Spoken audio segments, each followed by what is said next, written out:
Alright! Good morning Pilipinas and good morning world! At sa ating mga kababayang OFW at mga kababayan natin na nandyan sa Pilipinas na walang sawang sumusuporta dito sa Team Munti programa, thank you so much sa mabuhay po tayong lahat hanggat gusto natin.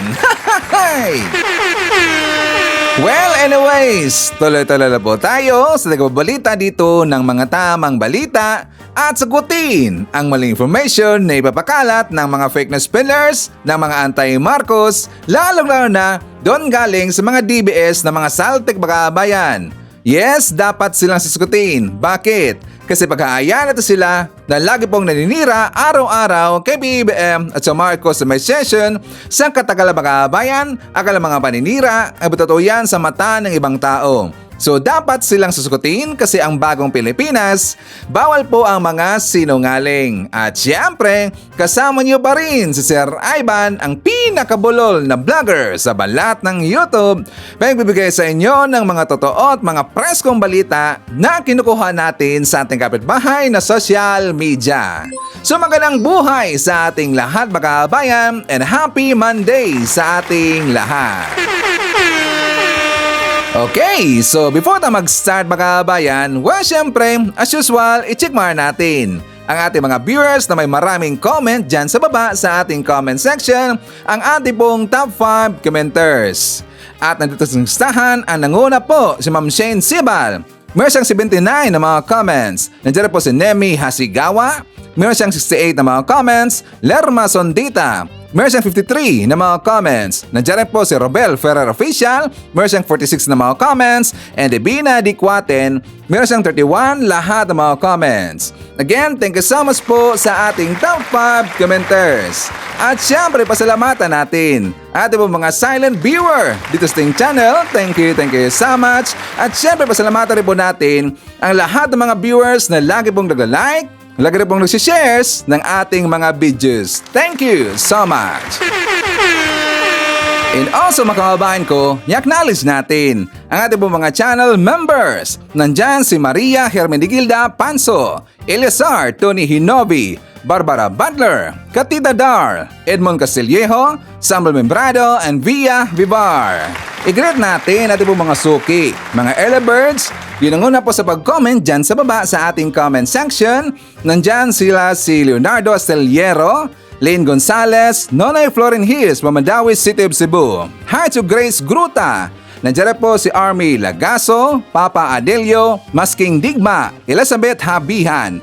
Nandiyan po si Mones Borromeo, Rebecca Villaren, hi to Nida Ordelia, Preciso Leasing, Emmy Mapalad, Liliana Labi, and hi to Florentino. At syempre i-greet natin ang happy birthday ang lahat ng mga viewers na nag-celebrate ng birthday ngayong araw. Happy birthday! Okay, so magkakabahan ko, siya nga pala, i-congratulate nga pala natin, ito pong si Chelsea Manalo makakabayan. So even though na hindi siya nakapasok po sa top 12 sa Miss Universe makakabayan, pero siya po ay tinanghal na Miss Universe Asia. So kay Chelsea Manalo, we are very proud of you. Ang winner po sa Miss Universe yung pong Denmark, na kung saan siya po ay tinawag ngayon makakabayan ko na Barbie. Kasi nga mukhang Barbie. Maganda rin po yun, yung Denmark magkabayan. Cute talaga eh. At saka siya po ay parang Barbie. Kaya nga kung napapansin niyo sa mga post ngayon ng dyan po sa Facebook, 'di ba? Meron pong congratulate ng Denmark, saka meron pong hashtag Barbie ng Denmark magkabayan. Kasi nga mukha siyang Barbie. And also si Chelsea rin po. Alam niyo po si Chelsea, siya po ay brown beauty makakabayan. Pero kung titignan natin, para rin po siyang Barbie. 'Di ba? Correct if I'm wrong. Maganda rin po si Chelsea makakabayan. So again, congratulations po kay Chelsea Manalo. So anyway, pag-uusapan rin po natin yung update po sa bagyo dyan sa Pilipinas makakabayan na even though yung bagyong Pipito medyo nakalabas na rin po sa Pilipinas. Pero tingnan yung makakabayan, no? Grabe talaga po ang idinulot dito na problema ng bagyong Pipito. So ang medyo naapektuhan dito ng masyado makakabayan ang lugar po ng Catanduanes and also sa lugar rin po po dyan sa may Bicol area at saka sa North Luzon rin po makakabayan. Yung nadaanan talaga po sa mata po ng bagyo ng Pipito makakabayan. Pero alam niyo po, may napansin po si Ivan. Ano Sir Ivan? Tungkol dito po sa mga bagyo na kung saan how many decades ago makaabayan, saka since last year, napansin ba natin na hindi na po masyadong nakatutok or hindi mo masyado pong nadaanan yung Visayas area makaabayan or yung area po ng Samar Leyte, yung Leyte, sa may Tacloban area makaabayan, sa may Ormoc area, hindi po masyado talaga na yung pong sapol na sapol po sa bagyo makaabayan. Napansin ba natin yan? Which is yan po'y kabaliktaran sa nangyari po for how many decades. For example, sa nangyari po doon sa Tacloban, tungkol po doon sa Yolanda makaabayan. Saka marami rin po na mga bagyong dumaan na dadaan talaga directly sa gitna po ng Leyte makaabayan. Pero lately lang po, napansin ba natin na papingis na po makaabayan? Parang padaplis na lang po ng Leyte. Kasi nga nakita ko sa balita na grabe yung pananalasa ng bagyong Pipito doon po sa Catanduanes makaabayan. Pero doon sa amin, sa Leyte, konti lang po yung ulan doon. Saka pagkatapos yan, uminit na makaabayan. Meron na kagad po ng init. So ibig sabihin talaga pong, ako po naniniwala dito na meron talaga pong unusual na nangyari po sa ating bagyo makaabayan. Kasi ang kanya pong unusual na daanan, nag-iba na po ng road makaabayan. Diba sa mga taga Leyte at saka sa buong Pilipinas, alam ho nila kung saan talaga po yung gateway ng bagyo kapag papasok po sa Pilipinas makaabayan. Dadaan talaga yan sa Leyte. Pero ngayon, dumaplis na lang po sa Leyte makaabayan. At saka ilang pong bagyong dumaan ngayon, dumaplis na lang po sa Leyte. So hindi na po direct po sa Leyte makaabayan. So dito po sa mga kababayan natin po dyan sa Pilipinas, so dapat obserbahan natin kung saan po dadaan yung bagyo at saka always be ready ho tayo. Okay? So ngayon, ako po naniniwala talaga at saka since noon pa man, since po sinabi po ni BBM na ito po ay dulot sa climate change makaabayan, ako talaga po ay naniniwala kasi meron pong pagkakaiba makaabayan, unusual activity dito po sa mga bagyong pong pumasok sa Pilipinas lately. Okay? So, ends makaabayan ko.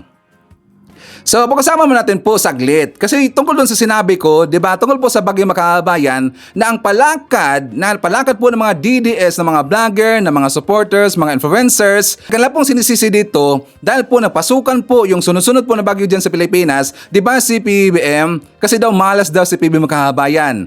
Minalas daw ang Pilipinas dahil daw sa Marcos or kay PBBM. Kaya sunod-sunod dito ang pagpasok po ng bagyo sa Pilipinas. Sinisisi nila si PBBM na sabi po na mga ilan po ng mga didis na mga followers makaabayan na nandito po sa ating channel, mga haters natin, sabi doon, nagsinungaling daw si Ivan.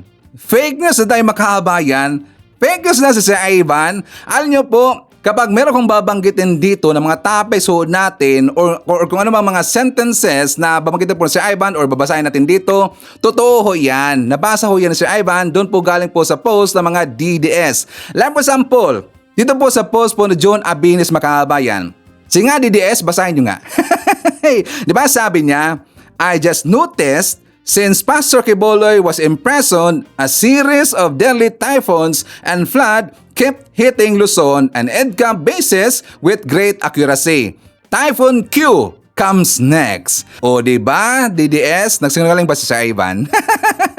Diba? At saka meron pang po sa makaabayan, meron sila mga comment doon, saka marami pang iba. Like for example, ito pong nangalan po na Lenda Yu. Pastor Quiboloy must be unjustly imprisoned, and that is just God's way of telling them that they are wrong, and it is a warning. It is a warning to them that the calamities are their punishment for their wrongdoings. Injustices have been done to Pastor Quiboloy and the Dutertes. He should be dealt with accordingly. More calamities will come unless justice is served to Pastor Quiboloy and the Dutertes. O diba, sinto ba kaabayan? Dahil daw meron dang injustices na nangyari dito kay Quiboloy kasi daw kinulong makaabayan. And also dito rin po sa mga hearing na series of hearing dyan po sa Kamara, kaya daw sunod-sunod po itong bagyo makaabayan. O diba, sinto talaga eh. O diba, DDS, ano ba ang pagkakaintindi niyo dyan? Sige nga, sabihin nyo ngayon, nagsinungaling ba si Ivan? Fake news ba tayo? Kasi nga, paniwala sila makaabayan na dahil daw kay Quiboloy, kaya nakaroon po dito ng series o bagyo dyan sa Pilipinas. Which is, that is a very fake news makaabayan. Ang nangyari po na bagyo dyan sa Pilipinas, yan po ay natural calamity. At saka kahit po si Kibuloy na sa labas po ng kulungan, hindi po mapipigilan ni Kibuloy ang bagyo mga kababayan. Hindi po kaya niyang pigilan, di ba? At saka sabi nila, meron ng remote control itong si Kibuloy mga kababayan. Nasaan ba remote? Hindi ba gagana ang remote control kapag nandyan po sa kulungan mga kababayan? Nakatawa naman. O, di ba? Fake news ba si Sir Ivan? Okay nga ngayon mga kababayan, forward tayo. So mamaya pag-uusapan natin po yung tungkol doon sa ating thumbnail kasi nga 'di ba sinabi ko, aso ni Digong na-aresto mga kababayan dahil yan sa scamming. Yes, meron pong na-involve na pangalan na kung saan tauhan po ni Digong, tauhan po ni Basti, tauhan po ng mga Duterte na nandyan po sa Davao mga kababayan. So mamaya pag-usapan natin 'yan. But before that, alam nyo dito po sa mga sinasabi ni Badong makahabayan, napansin ba natin si Badong ngayon? Medyo lonely talaga eh. Kaya nga pinupuntahan ko siya makahabayan, minsan-minsan lang. Medyo na lonely ngayon si Badong at saka meron siya mga style doon na pinaparinggan niya ang kanya mga followers kasi daw hindi na iba, o yung iba po ng mga followers niya, hindi na po nanonood sa kanya makahabayan. Kasi nga sa totoo lang, kung napapansin natin, medyo bumaba ngayon ang engagement ni Badong makahabayan. Di ba napansin ba natin yan sa mga views po ni Badong? So dito po sa kanyang vlog makahabayan, medyo na-alerto siya kasi nga marami na daw mga attorney naging vlogger ngayong makahabayan. So like for example, para meron tayong ebidensya, baka sasabihin na ba mga DDS, fake news tayo ipaparinig ko sa inyo ang sinabi po ni Badong makahabayan. Pucha, mahirapan kami, no? Antitindi ng mga nagbablog ngayon, mga attorneys na, kasi na kailangan parang mahihirapan na kami yung mga vlogger na palasyaw. Oh, di ba? Mahihirapan na daw ngayon yung mga vlogger daw na anong term ginamit niya? Palasyaw-lasyaw na mga-kabayan. Mahirapan na daw ngayon yung mga vlogger na palasyaw-lasyaw according sa kanya dahil dumadami daw yung mga vlogger na mga attorneys mga-kabayan. Di ba noon pa man, meron na po mga vlogger po ng mga attorney. For example, sa mga Dilawan, sila si Chel Jokno, at saka marami pang iba mga attorney makabayan. At saka dito rin po sa mga attorney po ng Isiminay, sila si Tolentino, si Sanchez. At saka merong bago nga ngayon, si Reyes yata yun na attorney po vlogger siya, attorney vlogger siya ng mga Duterte.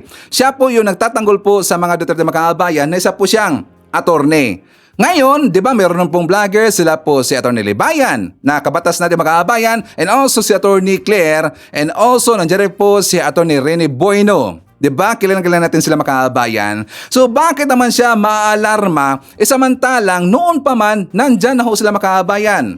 Nagbablog na ho sila. Pero lately, talaga pong sumisikat na at saka talagang nakikita na ho natin dito po na tumataas ang kanilang engagement dahil po dito sa mga nangyari pong hearing dyan po sa issue kay Digong, sa issue po kay Kibuloy, doon po sa Senado, kay Digong, dito po sa Quadcom Committee Makabayan. And also sa hearing rin po, siyempre sa budget po kay Sara Duterte. Kaya marami pong nagsulputan ngayon ng mga attorneys makabayan. Bakit naman po siya maalarma dito? Di ba? Alam niyo makahaban ko, napansin niyo ba si Sir Ivan na every time po na meron tayong topics dito at saka matas natin po yung batas makahabayan, meron kagad po na i-feature na isang attorney si Sir Ivan. Napansin ba natin yan? Kasi ayaw ko po magpabida-bida makahabayan. Ayaw ko po magpabida-bida kasi hindi po law practitioner si Sir Ivan. Kasi nga ang magaling dyan na mag-explain makahabayan kapag tungkol na po sa batas, ang mga attorney talaga or abogado makabayan. Kaya marami akong pinipicture dito po na abogado. Napansin ba natin yan? So dapat ganun tayo para tayo po mapagkakatiwala makabayan. Unlike doon sa kabilang kampo, mga DDS, mga Tay Marcos na pa-feeling talaga po abogado makabayan. Samantalang hindi naman po sila abogado. Di ba? Napansin ba natin yan? Kaya ganyan po si Ivan. Meron tayong i-feature dito po na abogado. Like for example, ito pong si Atty. Rene Boino. Ito po yung tungkol makabayan. Doon po sa di ba si Digong, naghamon siya sa ating gobyerno, sa mga congressman na ipapasok na daw yung ICC sa Pilipinas para na mag-imbestiga sa kanya makabayan. Di ba? Sabi pa nga niya doon doon sa kanyang hearing na dapat ngayong araw na or bukas na pumunta ng ICC dito para daw mag-imbestiga sa kanya makabayan, para daw makaalaman. Alam niyo ba nung sinabi niya ni Digong, talagang pumapalakpak po ang mga DDS. Talagang tuwang-tuwa ang mga DDS kasi daw according po sa mga DDS, nasupalpal daw ni Digong ang mga congressman makabayan na naghamon sa kanya. Nasupalpal daw, gungong talaga eh. So ngayon, dahil po nabanggit na siya ng ICC makabayan, di ba meron pong sinabi si E.S. Bersamin, si Lucas Bersamin, na kapag daw, kasi nga di ba hindi na tayo kabahagi kasi sa ICC makabayan, so mahirapan ho tayo. Kasi umiwas na ho tayo at saka bumaklas na ho tayo sa ICC dahil po yan kay Digong. Umiwas si Digong sa ICC makabayan kasi alam na alam niya ang mangyayari po in the future dahil po sa kanyang kagagawan dyan po sa EJK, dyan po sa War on Drugs makabayan. So alam na alam niya. Kaya siya po ay umiwas kaagad, hindi na po naging part tayo ng ICC. So ngayon, di ba may sinabi po si Lucas Bersamin na in case po ang Interpol maglabas po ng red notice makabayan, so ma-oblige ho tayo na makipag-cooperate. Sinabi rin po ni PBBM na hindi po tutulong ang Marcos administration si PBBM sa ICC kasi nga hindi na po tayo kabahagi po ng ICC. Pero hindi po pipigilan ni PBBM ang ICC na mag-imbestiga makabayan. So doon natakot ang mga DDS. At para po maintindihan natin ang sinabi po ni Lucas Bersamin or E.S. Lucas Bersamin, let's watch this. Bueno, ang pag-uusapan po natin ngayong episode na to ay may kaugnayan doon sa isang panayam na isinagawa dito kay dating Chief Justice ng Supreme Court na sa kasalukuyan ay naninilbihan bilang Executive Secretary ng ating Pangulo na si Ferdinand Marcos Jr. Doon sa kanyang panayam nung isang araw ay binanggit niya na kung sakasakaling ang International Criminal Police Organization or otherwise known as Interpol ay maglalabas ng red notice. Ang sabi niya, our country, our government may feel obliged to implement the red notice. Ano po ba ang ibig sabihin nitong red notice? Saan ba to nag-originate? Bakit to ini-issue ng Interpol? Pero ito po ay hindi warrant of arrest. Ito po ay isang international alert to all countries na member nitong Interpol in order to facilitate and take the immediate arrest of the individuals named in the arrest warrant. So para lang ma-facilitate yung location and the arrest of the person accused in the commission of a very serious crime like crime against humanity or kaya war crimes o kaya genocide or kaya aggression. So yan po yung mga grounds upang mailabas yung isang arrest warrant by the International Criminal Court. So dito sa red notice na to, upang maging effective ang implementation nito at magkaroon ng immediate arrest ng akusado, dapat merong close cooperation between three entities. Sino-sino yan? Unang-una, the International Criminal Court. Sila yung nag-prosecute, sila yung nag-investigate, at pagkatapos nila mag-investigate at nalaman nilang may probable cause, mag-i-issue yan ng arrest warrant. Pero ayon nga kay Senator Sonny Trillanes, hindi na nga daw, kaya daw nagka-delay ang issuance of the arrest warrant is because of the fact that they have raised the standard of evidence today in order for the ICC to issue the arrest warrant. Before kasi, the standard of evidence is probable cause. But ngayon, according to Sonny Trillanes, it is already reasonable certainty of conviction. So pag sinabi mong reasonable certainty of conviction, there must be greater or stronger evidence gathered by this International Criminal Court. mas malakas yung belief. There must be a stronger belief, stronger evidence, higher evidence for the ICC to issue the arrest warrant. Kasi dati, probable cause, medyo mas mababang standard of evidence yan. Ngayon, kapag ang International Criminal Court ay nakapag-issue na ng arrest warrant, considering the fact na wala namang yang mga police force, no, to effect the arrest warrant against the individual charged of the commission of a very serious crime, yan ay ipinapasa or ini-endorso nila sa International Criminal Police Organization, otherwise known as the Interpol. Yung Interpol na yan, meron niyang at least 184 state members as of 2023. Yun ang mga miyembrong states niyan. At isa na tayo sa miyembro dyan sa International Criminal Police Organization or Interpol. Ngayon, kapag ang Interpol ay natanggap ang arrest warrant, sila po ay mag-i-issue ng red notice. The red notice is not an arrest warrant, but this is an international alert to all member states of the Interpol. So kadalasan kasi napagkakamalan itong red notice bilang isang international arrest warrant.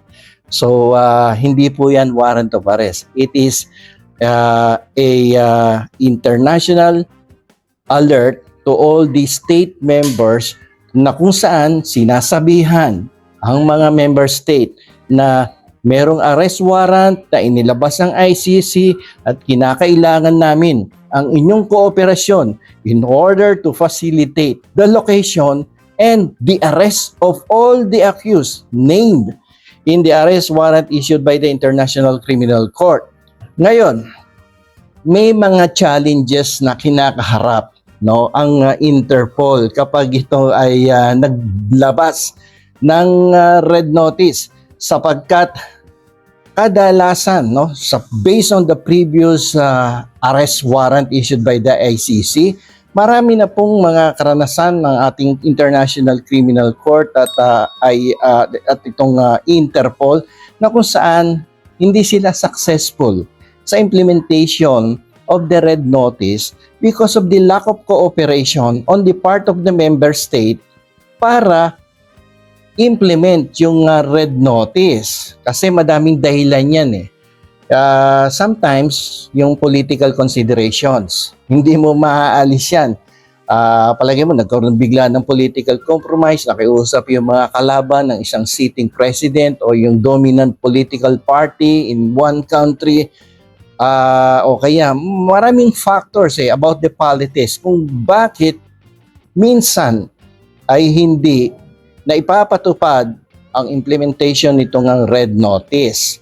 At minsan naman there are some laws that is not consistent with the issuance of this red notice. At marami pang legal reasons kung bakit hindi na ipapatupad yan immediately. I would give you one good example. Yung nangyari sa Uganda. Alam nyo ba yung Uganda? Yung Uganda ay located dyan sa southern part of the Africa. Noong 2005 kasi, ang International Criminal Court ay nag-issue ng arrest warrant laban sa 5 individuals na miyembro ng Lord's Resistance Army. Isa tong rebelding grupo, no, sa Uganda na itinayo ng kanilang pinuno na si Joseph Kony. If I'm not mistaken, Joseph Kony. So nilabas yung arrest warrant, ibinigay sa Interpol at ang Interpol ay nakipagtulungan dito sa Ugandan government. But since 2006, no, they cannot locate, no, the rebels, tong mga rebelde na to, no? At maski yung naging pinuno nito na si Joseph Kony, from 2006, from the time the arrest warrant was issued by ICC and the red notice was also issued by the Interpol until this moment, lahat ng rebelde na to ay kasalukuyan pa ding nakakalaya at hindi pa nakikita dahil sa political reasons, no? At yan nagtago na kung sa mga kuweba o bundok yan doon sa kanilang bansa dahil siguro kakulangan ng mga resources, no? At political reasons, hindi na-arresto tuloy yung tao hanggang sa ngayon. So sa ating party naman, no, sa kaso ng dating presidente, hanggang ngayon kasi wala pa yung arrest warrant, no, na ini-expect natin na manggagaling sa International Criminal Court. Bakit hanggang ngayon hindi pa inilalabas yung arrest warrant? So madaming dahilan yan.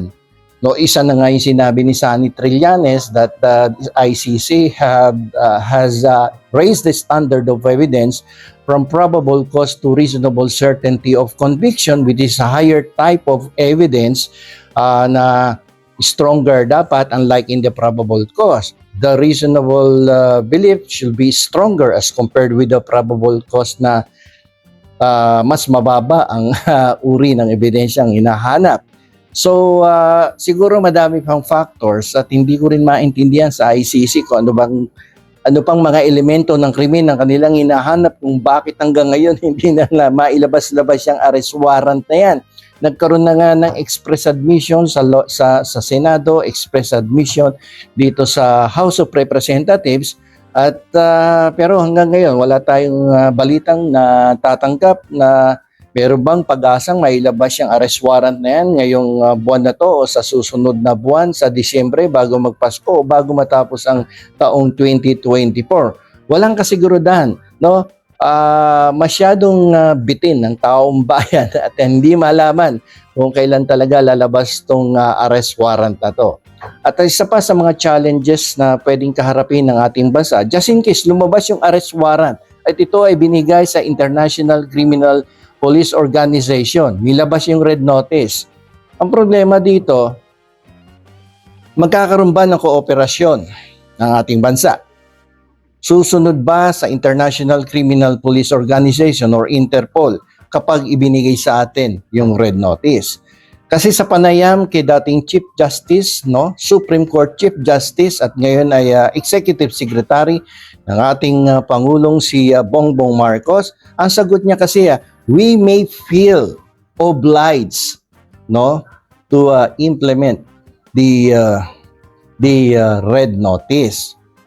Kasi ako pag may naririnig akong salita, very particular ako to every word na binibitawan ng isang tao, lalo na abogado. Lalo na yung Chief Justice dati ng Supreme Court. Ang sabi niya kasi, we may feel obliged.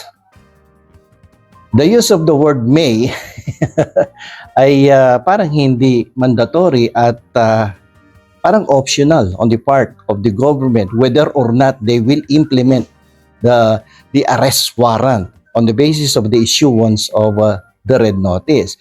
Kasi yung red notice lalabas lamang yan kung merong warrant of arrest. That is the legal basis for the issuance of the red notice. Without the arrest warrant, there will be no red notice. Now, if the red notice will be issued, now the implementation of the arrest warrant will now be dependent whether or not there will be a close cooperation between the government, our government, the ICC, and the International Criminal Police Organization or Interpol.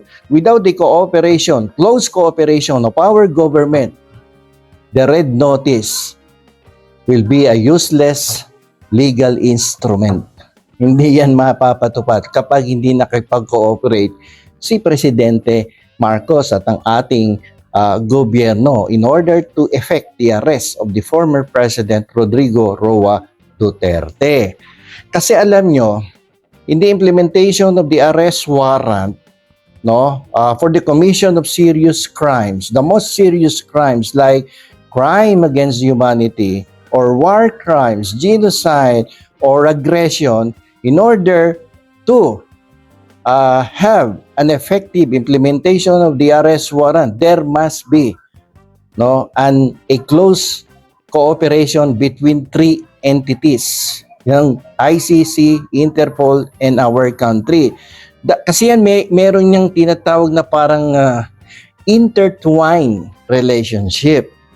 No? Kapag walang intertwined relationship yan, medyo malabo yung arrest warrant to become effective. Dahil walang intertwined relationship, dapat interconnected yan. So dapat dito, upang magkaroon ng epektibong implementasyon ng arrest warrant and then in-endorse sa Interpol at in-issue yung red notice, dapat yung tatlong ng entities na yan magtulong-tulong very closely in order to effect and facilitate the immediate arrest of the person named in the arrest warrant, no? So lahat yan nakadepende kay President Bongbong Marcos. Kung uutusan niya talaga ang ating mga responsible officers, no, sa ating gobyerno na tulungan ng Interpol in the event nilabas nga yung arrest warrant at nai-endorso na sa Interpol. Pero pag walang kumpas ang ating presidente, express dapat, hindi magkakaroon ng epektibong implementation ng arrest warrant, no? At ang masasabi ko lang kasi itong ating Pangulo ay masyadong mabait. No? Minsan binabanatan na siya. Hindi pa kumikibo. Bagay, napansin ko na yan simula pa nung siya ay nangampanya bilang vice presidente hanggang tumakbo ang presidente yan. No, tinitira na ng tinitira yan during the campaign period pero hindi nagre-react yan eh. Ngingitaan ka lang yan eh. Pero ito lang masasabi ko, pag ang tao tahimik at pangiti-ngiti sa'yo despite the fact na binabato mo lahat ng kung anong masasamang salita, delikado din yan. Kasi yung tahimik, pag kumilos yan, yari ka dyan. Magugulat ka sa mga aksyon na gagawin yan sa iyo. Yes, very agree ako dyan, makaabayan. Yung mga matahimik na tao, delikado talaga yan eh. Totoo yan, makaabayan. Kasi iba kasi ako milos yung mga matahimik na tao kapag yan po ay re-respect. Kasi kapag yan pong tao na yan ay mapuno na makaabayan, at saka re-respect, iba talaga po ang balik sa kanila yan. Di ba? So ganyan po yung mga matahimik na tao. Kaya nga makaabayan, para sa akin, para medyo malabo pa yung tungkol po sa ICC. Kasi nga napakabait po ng ating Pangulong si PBBM. Kahit na anong ginagawin nila ng mga paninira kay PBBM, mga pangakusa, for example, adik daw, bangag, gumagamit daw ng white powdery substance, kahit na anong mga sinasabi ng makaabayan, di ba, wala pa rin pong kibo si PBBM. Tumatawa lang po makaabayan, nag-i-smile lang, pero grabe yung mga ginagawa po ng mga DDS sa kampo ng mga Duterte, kahit ano-ano lang po mga pangukusa dito sa ating Pangulong si PBBM. Lahat po sa makaabayan, di ba yung lately na sinabi po dito na, di ba meron pong live, ito pong si Sal Panelo makaabayan, at saka during po sa kanyang live, nag-vlog po itong si Sal Panelo, di ba bigla pong tumawag ito pong si Digong. Kasi nga, ibinalita niya doon na kakasuhan niya itong si Trillanes ng libel makaabayan dahil daw sa mga paninirang puri na ginawa sa kanya. Hanggang pumunta dun sa point na inakusahan ni Digong si PBBM ang Malacanang ang sponsor daw ni Trillanes makaabayan. Kung bakit daw nakakagalaw itong si Trillanes dahil daw kay PBBM o ng Malacanang. So ito po ang ating ebidensya makaabayan. For more details, let's watch this. Mabutit naman tumawag ako sa iyo kasi yung nungalingan ni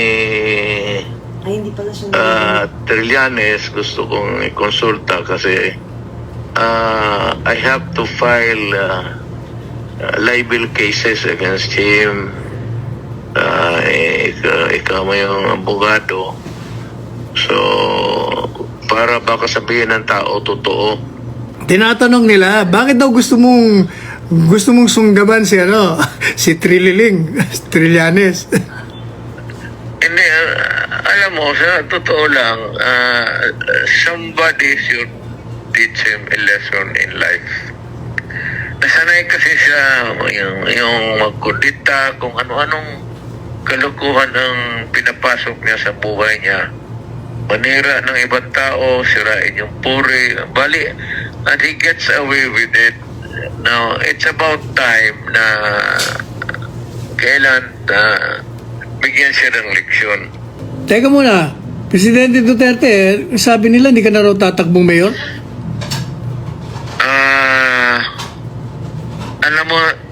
sa totoo lang, Sal, Hmm.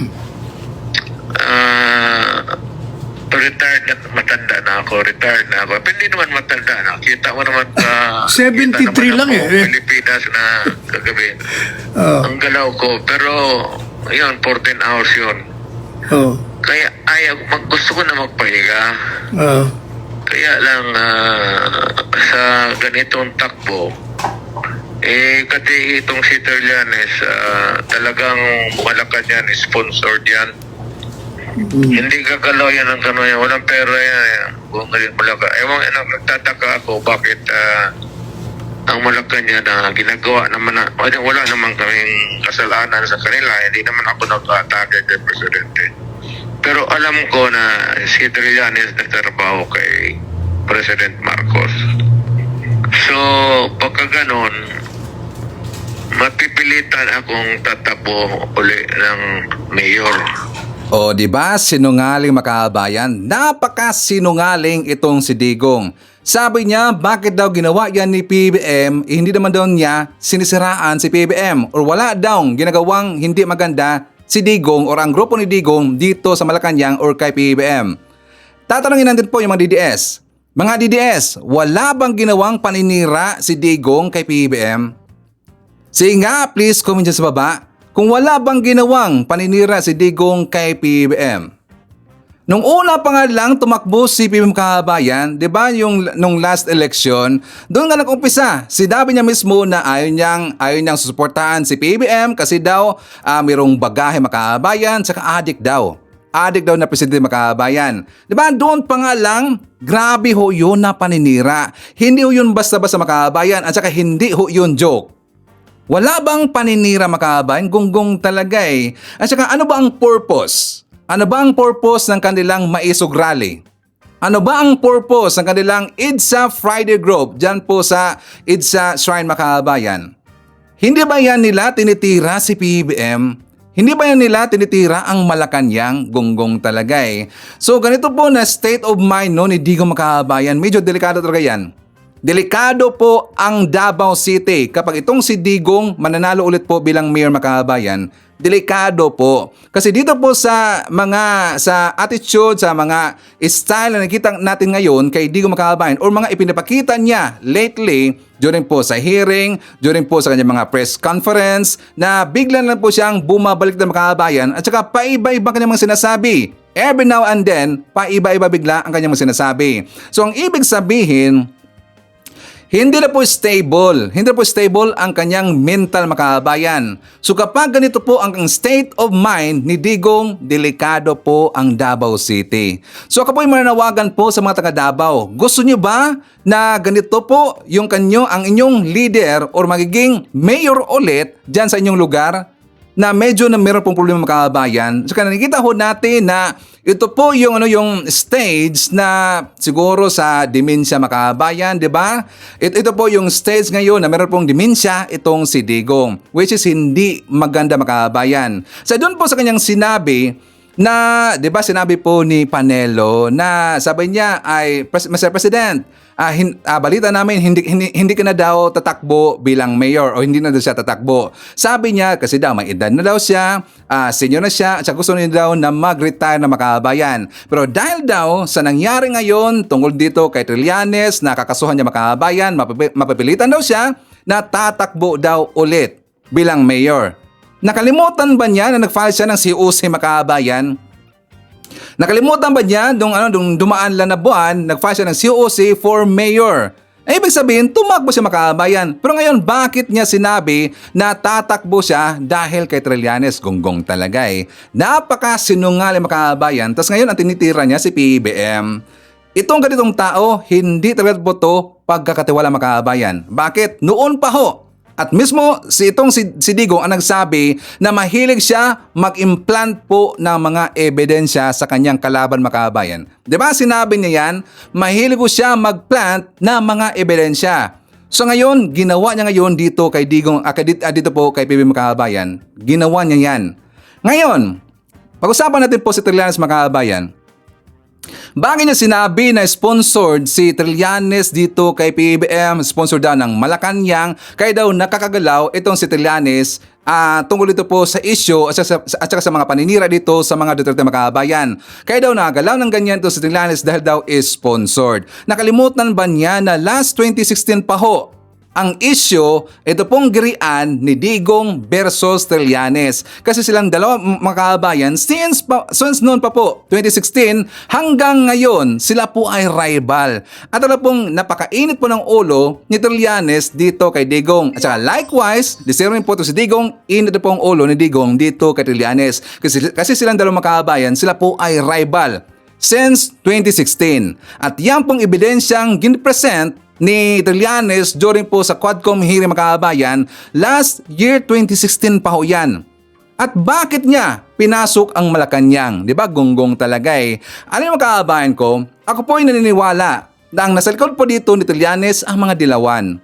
Wala lang pong iba. Di ba, Pinklawan? Sure na sure po si Ivan ang nasa likod po ni Trillanes mga dilawan. Pero bakit hindi kayang tirahin ni Digong ngayon ang mga dilawan mga kabayan? What do you think? Read my mind. Napaka-easy. Bakit? Una makaban, gusto nilang makuha ang loob ng mga Pinklawan or ng mga dilawan. Kasi nga unang-una, hindi talaga po sila mananalo this coming 2025 and next year po na election at sa this coming year 2028 po na presidential election without the help of the Pinklawan. Correct ba, I'm wrong? Diba? Kaya nga hindi tinira ni Digong itong mga Pinklawan or dilawan. Hindi sinabi niya na ang nasa likod dito ni Trillanes mga dilawan. Hindi. Kundi dinivert nga doon kay PBBM kasi nga iniisi-isi lang po ni Digong na sisiraan itong si PBBM. Kaya ayaw niyang sisiraan, ayaw niyang tirahin po ang mga Pinklawan, dilawan kasi kailangan po ng tulong ng mga Duterte ang mga Pinklawan or mga dilawan. Sakto ba analysis si Ivan? Mga dilawan, mga Pinklawan, okay lang ba sa inyo? Makikipag-collab kayo sa mga Duterte? Please comment sa baba, babasahin niyo mamaya ni Sir Ivan. O, di ba? Sakto ba ang ating analysis mga kabayan? Magungong kasi mga DDS eh. Napaka-sinungaling talaga eh. Grabe, sinungaling si Digong mga kabayan.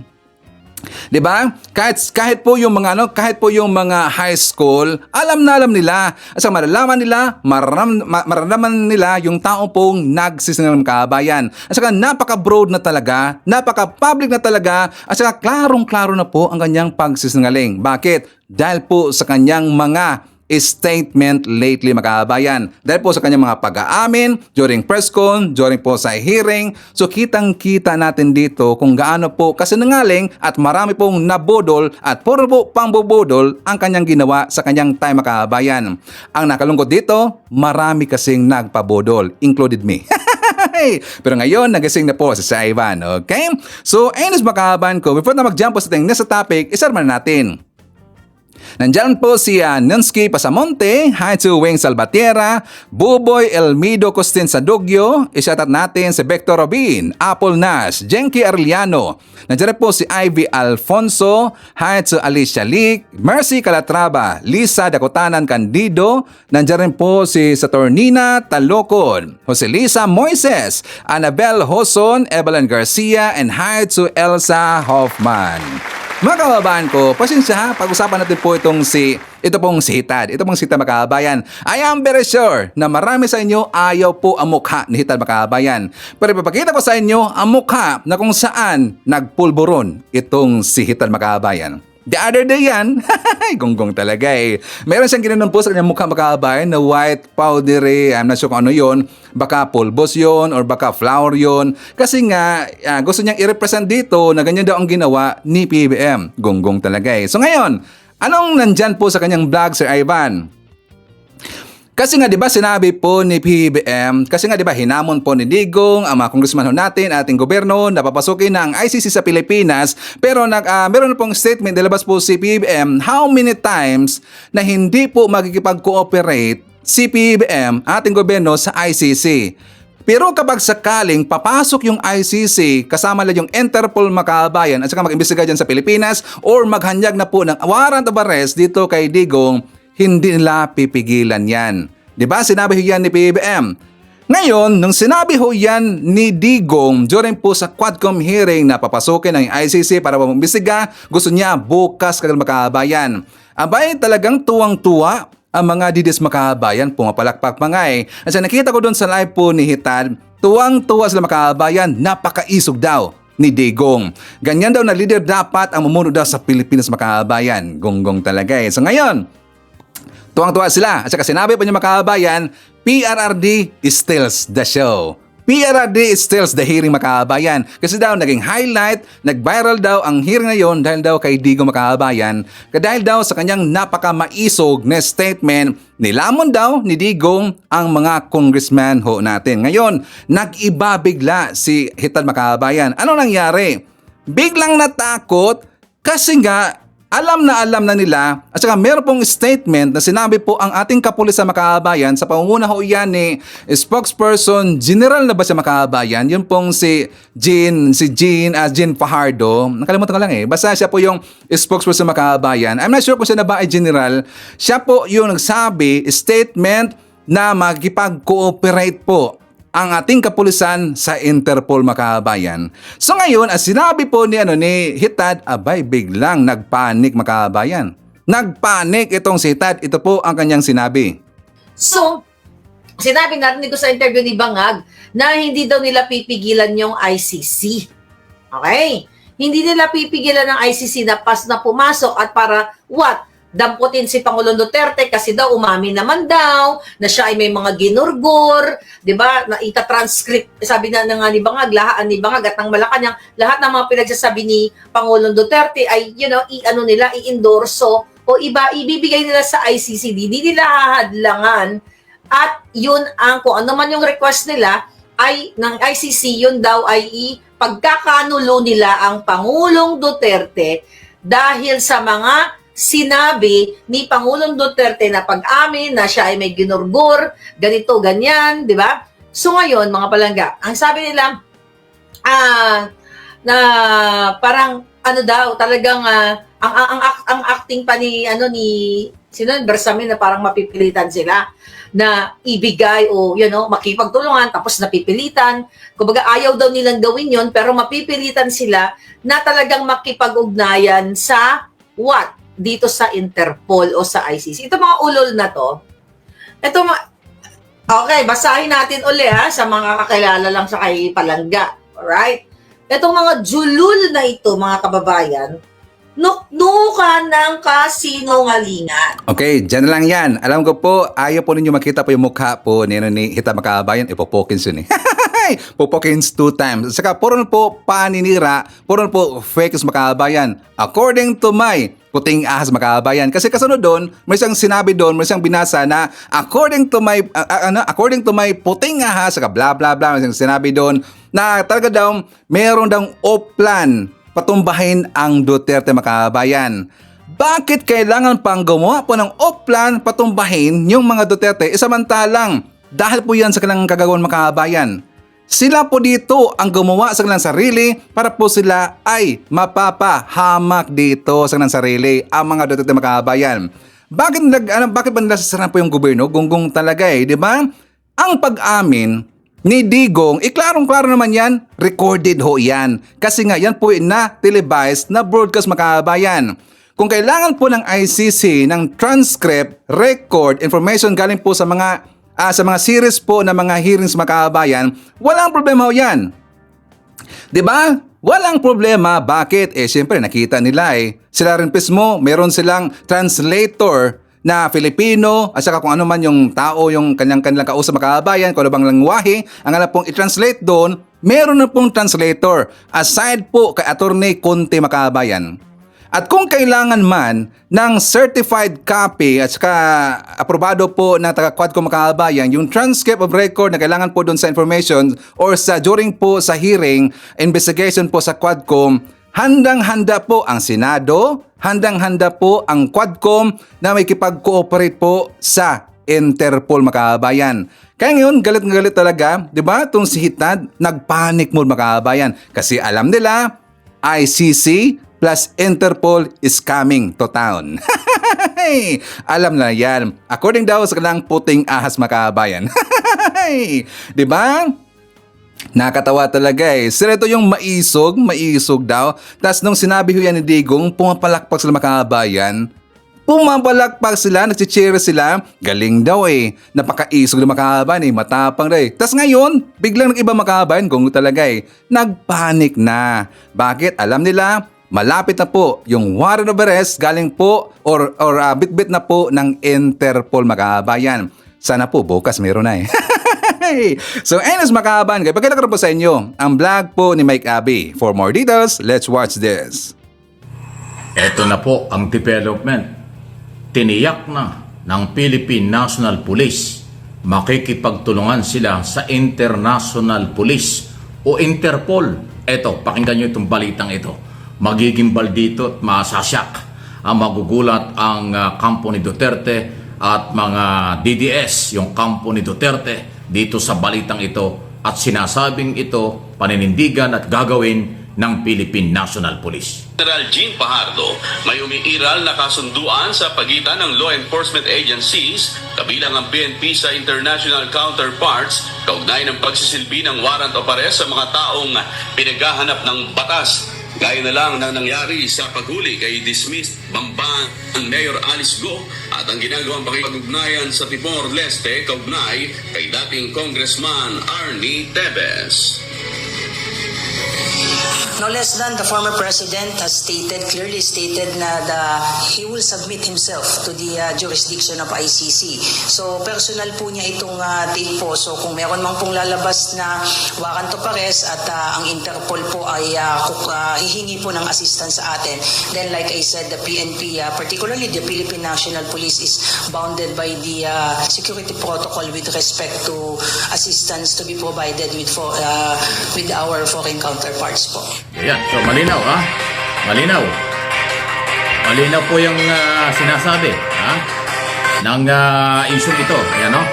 Na talagang magkakaroon ng coordination, magkakaroon ng anong tawag dito, tatanggapin, kikilalanin, susuportahan ng Philippine National Police. Ayan na, sinasabi ni General Jean Fajardo, spokesperson ng PNP, abogado po yan.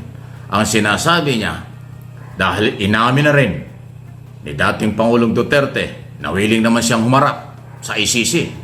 Sabi nga niya, kung gusto nga daw yung magpunta, kung may bibigay doon ng pamasahe, pupunta siya sa ICC. O di ba? Sabi nga niya nung nakaraang hearing, bukas na, papuntahin na rito, haharapin ko. O ayan na. Ang sabi ng PNP ngayon, hindi daw pwedeng baliin yan. Talagang malalim ang relasyon ng Law Enforcement Agency International. Kaya nga po mayroong Interpol, International Police. So lahat ng mga law enforcement agency ng iba't ibang mga bansa sa mundo na mayroong alyado, mayroong magandang relasyon, ang trabaho nila ay humuli at i-turn over o sumuporta sa nangangailangan. Ganito yung kasi ang sitwasyon ng Interpol.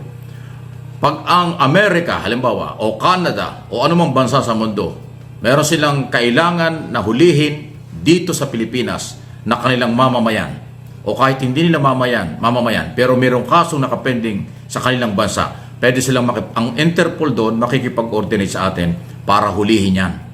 Tapos i-turn over sa kanila. Ganon din tayo. Pag merong Pilipino o hindi man Pilipino na merong kasalanan at tinilabag na batas dito sa Pilipinas, nagtago sa ibang bansa, makikipag-ugnayan tayo sa International Police o Interpol, silang huhuli doon, din iaabiso sa atin. Yun po yung malalim na relasyon. At tayo ay member dyan, hindi tayo pwedeng tumanggi. Kaya nga sinabi ni General Fajardo, hindi tayo pwedeng tumanggi ron. Yan masusubukan ngayon. So hindi ho pinag-uusapan ng ICC dyan. Okay, ang pinag-uusapan dito, Interpol relation. Ngayon, bakit papasok ang ICC sa issue ng Duterte? Ganito kasi yan. Ang ICC, pag nag-request sa Interpol na madalas yan ang kailang ginagamit sa buong mundo, na merong iniimbitahan o gusto nilang hulihin under warrant of arrest, Interpol ang gagamitin. Akala ba nyo mga prosecutor ang manghuhuli kay Duterte at kay Senador Bato de la Rosa at iba pa? Hindi prosecutor. Pulis yan. Interpol, makikipag-ugnayan sa atin. At ngayon pa lang, inamin na ni General Fajardo na sila'y makikipag-coordinate. Ang ibig sabihin nito, kahit hindi pinapayagan o ayaw ng Pangulong Marcos at ng Philippine government, makipag-ugnayan tayo sa ICC. Pero kung merong warrant of arrest na dala-dala ang Interpol, huhulihin pa rin si Duterte, si Bato de la Rosa at iba pa. At hindi pwedeng i-deny o ibaliwala ng Philippine National Police. Yan ang development. Kung yung mga gunita, ginawa ko na rin topic na nauna naghayag nito ay si Secretary Bersamin, Executive Secretary. Yan din ang kanya sinasabi.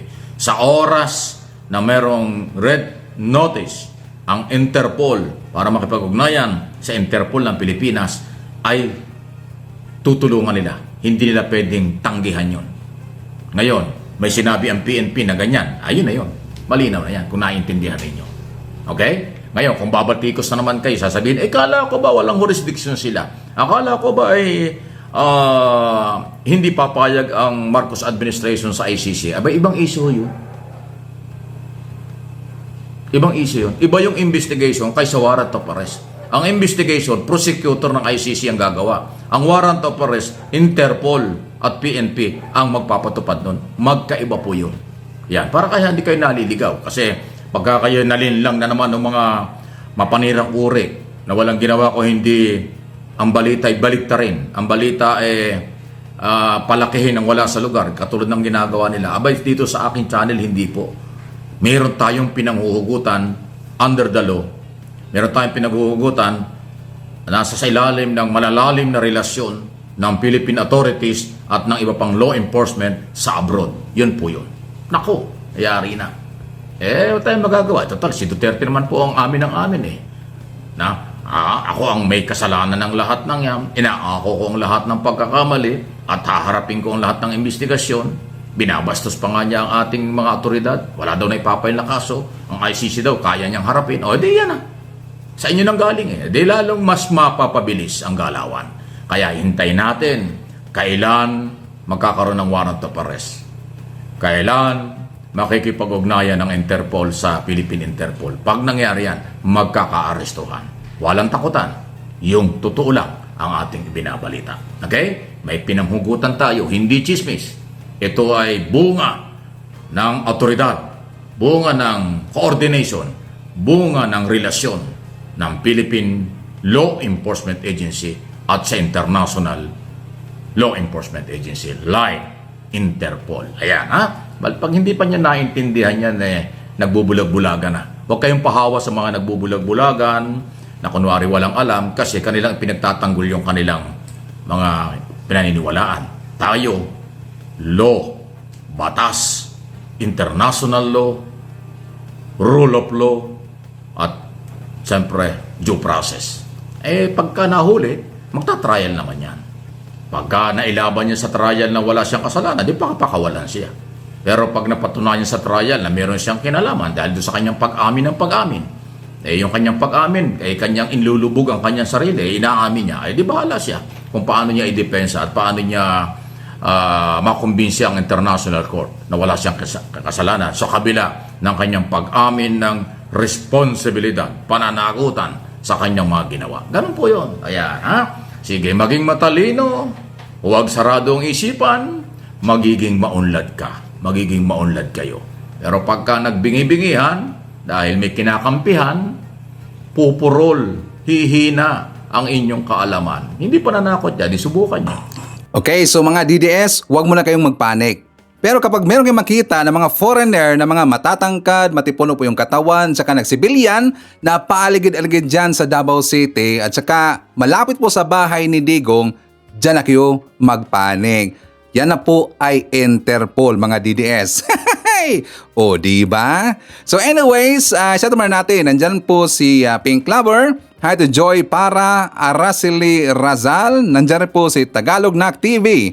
Shout out natin si Conchita Dolia, Felma Cabato, Liorena. Nandyan po si Liorena Juan Sison. Hi to Bayani P. Tobias, Beverly Spark Pro. Nandyan po si Shirley Risman, Prime Asibo, Noel Narasida, Mela Bacane. Isatat natin si Lorna McDonald and hi to Divina Dikwaten. Okay, so ito na. Yung ibig kong sabihin na meron pong aso ni Digong na kung saan ang kantauhan po ng aso ni Digong mga kababayan inaresto po. Dahil po yan sa scam ay ayuda scam dyan po sa Davao City mga kababayan. So babasa mo natin po yung balita. 11 katao, 11 katao nahaharap sa estafa sa ayuda scam sa Davao del Norte. So ayon dito sa balita po ng Pilipinas mga kababayan, nagpakilala ang mga suspect na kaibigan umano ni Governor Edwin Jubahib at Tagum City Mayor Ray Oy. Naalala ba natin si Gov. Edwin Jubahib mga kababayan? Ano yung aso po ni Baste, aso ni Polong, aso ni Digong at saka ni Sara na kung saan yun pong ginamit nila sa Maisog Rally. Naalala ba natin yan? So ipakita ko muna sa inyo po yung balita mga kababayan para ma-recall ho natin. So ito po, for more details, let's watch this. Balik trabaho na noong Lunes, July 8, si Davao del Norte Governor Edwin Jubahib matapos ang 70 araw na suspensyon na ipinataw ng Office of the President at Department of the Interior and Local Government. Mainit naman tinanggap ng kanyang mga supporters at empleyado ng probinsya si Governor Jubahib sa kanyang pagbalik opisina.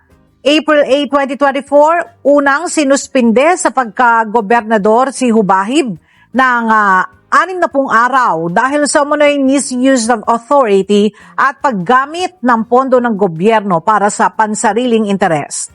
Babalik na sana siya sa posisyon pero nasundan pa ito ng ikalawang suspension order noong June 10 dahil sa reklamo ng Northern Davao Electric Cooperative o Nordeco. Si Jubahib ay kilalang supporters at kaalyado sa politika ni dating Pangulong Duterte. O diba, aso ni Digong mga kababayan. Not just Digong, aso rin po siya ni Kibuloy. So ulitin na po natin dito, siya po ay nasuspinso ng 60 days mga kababayan. So that is 2 months dahil po abusado. Abusing of power, misuse po of authority at saka oppression at saka ginamit na po yung budget, ang budget po ng gobyerno mga kababayan para lang po sa kanyang personal na interest. Kaya siya po ay sinuspinso po ng Malacanang mga kababayan. So nang dahil po siya po ay sinuspinso ng Malacanang, nagalit si Digong. Diba tinira kagad po ni Digong ang gobyerno mga kababayan? Tinira kagad po ni Digong si PBBM dahil daw hindi daw makabuluhan yung ginawa din ng Malacanang sa pagsuspenso doon kay Jubahib mga kababayan. Kasi nga tauhan niya itong si Jubahib. Ngayon, na-involve ang kanyang pangalan mga kababayan and also po ang name po ni Mayor Ray Oy. Sabi to sa balita, hinimok umano ng mga sospek ang mga tao na sumali sa kanilang grupo sa pamamagitan ng pagbabayad ng 500 pesos membership fee kasama ang pangakong may matatamasa itong mga benepisyo tulad ng 20 pesos kada kilo na bigas or tupad rice, access sa tupad banana plantation, housing project, water system at gulayan ng barangay program. Naaresto ang mga sospek sa inilunsad na entrapment operation sa Purok-Tisa, Barangay Santa Cruz, Talikod Island, Kaputian District, Davao del Norte. Nasa kustodya na ngayon ng pulisya ang mga naaresto na maharap sa mga kasong estafa. Binanggit na mga akusado mga kababayan ang pangalan po ni Governor Edwin Jubahib. Diba? Aso ni Digong mga kababayan. So yung aso ng aso ni Digong ngayon nakulong, naaresto mga kababayan. Kasi nga, alam nyo, matagal na ho yung mga narinig natin ng tungkol po dito sa ayuda scam dyan po sa Davao City. Kasi kapag meron pong ayuda scam mga kababayan, i-search nyo lang po dyan sa Google. Lumalabas kaagad po ang name ng Davao mga kababayan. Either Davao del Norte, Davao del Sur, sa Tagum. Meron pong ayuda scam lagi. Or baka involved talaga dito po yung name po at saka itong tauhan sila po ni Jubahib mga kababayan. Kasi nga, Duterte. Diba? Hindi kasi mapagkakatiwalaan po yung mga Duterte mga kababayan. Basta na scam, involved lagi po yung mga tauhan or mga aso ni Digong. Scammer naman kasi. Tanda sa latest po na balita, diba, tungkol kay Pulong mga kababayan, na wala daw budget doon sa ayuda dahil po yung nasalanta po ng bagyo, yung Davao mga kababayan. Diba wala siyang binigay po na budget po pang ayuda, kundi inilagay niya ang budget doon sa CHED. Tsaka napakalaman ho natin daw, meron pong maraming ghost employees plus ghost students itong si Pulong daw mga kababayan according sa balita. Ay, di ba? Basta pang scam. Involved lagi po yung Duterte. Gonggong talaga eh. So anyways, ipakita ko po sa inyo mga kabayan. Itong ginawa po na survey ni Jason Elizar TV kasi nga merong sinabi dito at marami po mga sinasabi ang mga estudyante tungkol dito po kay Sara Duterte mga kabayan. For more details, let's watch this. Yung personal opinion niyo po. Bilang opinion, bilang estudyante. Opo. Mahirap kasi para sa akin napaka immature ng ginagawa ni VP Sara. Opo. Pag Hi sa YouTube. tawag dito. Pagbabato niya ng mga masasakit na salita laban kay President Bongbong. Alam niyo po yun, sir? Narinig niyo po yun? Opo. Kagaya po nung hukayin daw niya yung bangkay ng tatay ni BBM, di ba? Tapos tatapon daw Sa niya sa West Philippine Sea. Philippine Sea. Hindi po kayo papabor doon, sir? Napaka-immature nun bilang isang estudyante. Opo. So, So hindi po for you po, hindi po dapat sinasabi ng isang vice president yun? opo, kasi marami pong bata o kami bilang estudyante na nakakapanood po sa kanila. So, as Vice President or President, dapat po maging huwaran po sila sa atin na gumawa ng mabuti or whatsoever. How about po sa kay BBM po? Meron po kayong idea sa mga projects niyang ginagawa? May nakikita po ba kayo? Meron naman. Okay. Yun nga, meron issue dun about sa mga flood controls.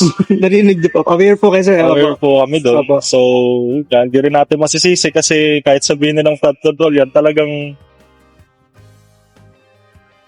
malakas. So, marami talaga yung tubig na binabagsak ng ulan. So, alam kong marami siyang proyekto na hindi lang nababalita or what. Opo. Pero okay naman siya. Actually, kasi yung kay Sara, di ba, knowing na yung tatay nga ex-president, kasi yung mga ginagawa niya ngayon sa media, yung mga statement niya na hindi naman dapat tamang sabihin, lalo sa presidente, tapos sa tatay ng presidente. Parang, vice president ka, tapos gano'n ka mag-isip.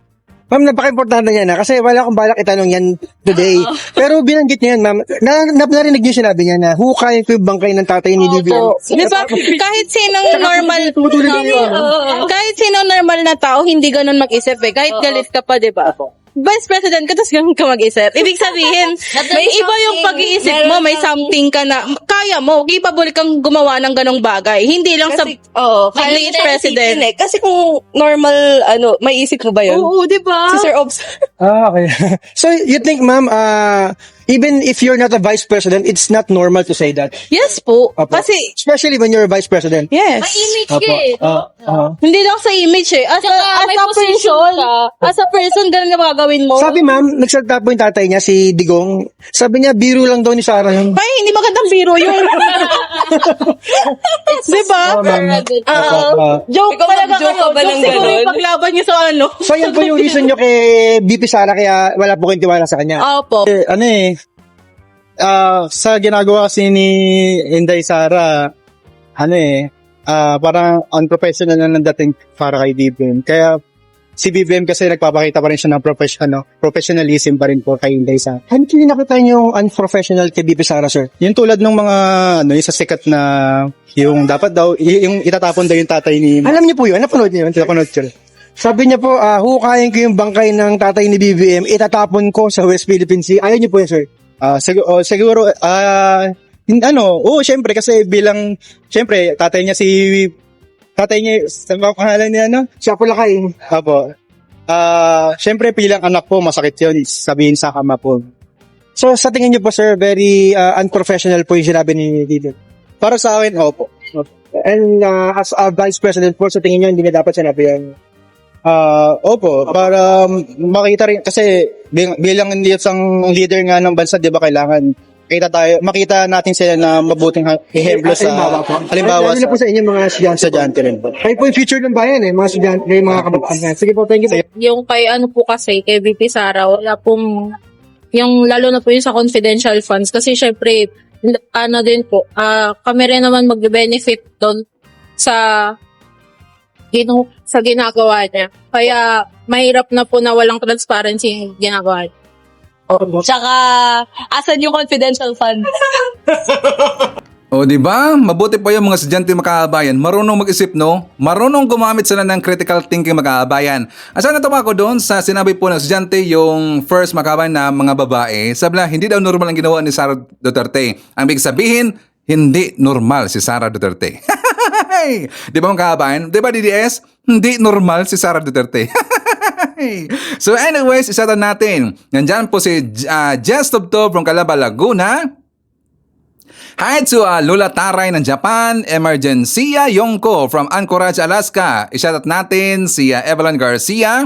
Nandiyan po si Jemson, si Jimboy, si Jeriel, and Regine Abadawi, Cebu. Greetings come from Rodolfo Randadabor of Tansaka, Bite. Hi to Diosolen David. Nandiyan po si Josephine Gallego. Tampa Rhino from San Jose, California.